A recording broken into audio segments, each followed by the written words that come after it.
You may be well aware of several small businesses and restaurants that are staples in their small communities. Tonight, in part one of a special report, we visit Cookie's Cafe in Golden City to find out how, after more than 70 years in business, it's still surviving in a small town.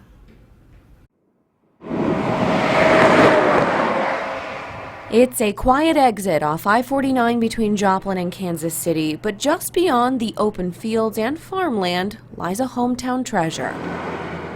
It started in the 40s by a gentleman named Cecil Ambler, which his nickname was Cookie. Cookie's Cafe in Golden City has been in Greg Eldred's family since the 1970s when his grandmother bought it from the original Cookie.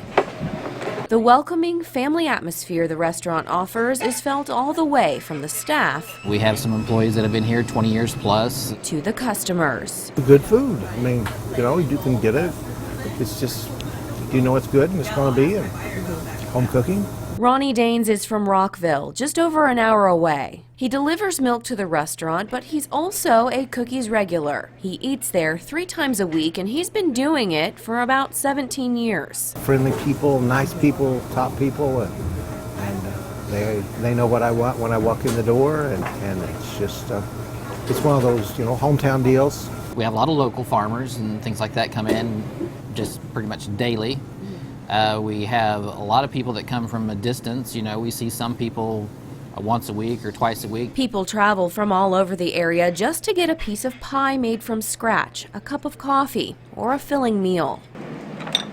And for so many people that visit this town of less than 800, it's a familiar face, comfort food, and convenience that keeps them coming back.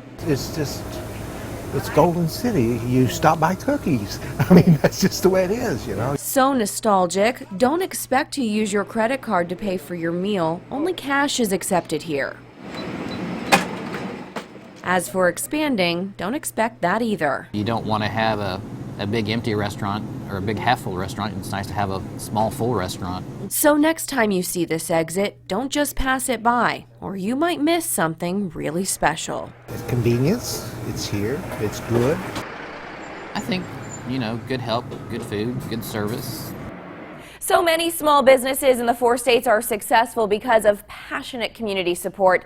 And tonight, in part 2 of a special report, we visit Cowboy Bob's in Asbury, Missouri to find out how, although new to the area, it continues to survive in a small town.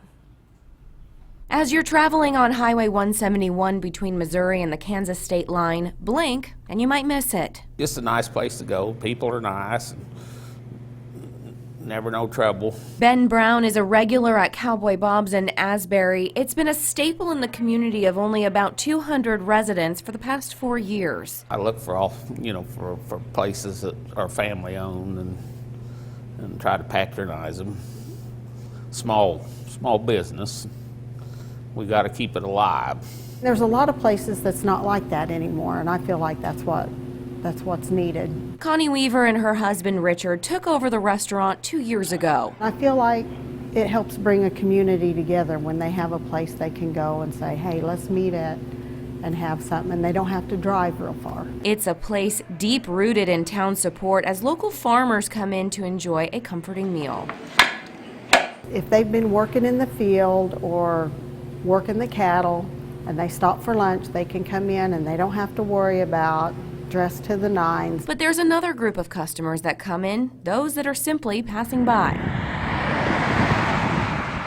A lot of people that come in say, we have passed by here forever and it always looks interesting. We never have time to stop, so we just stopped in to see what it is. And once they do, the good food and eccentric decor hooks them in.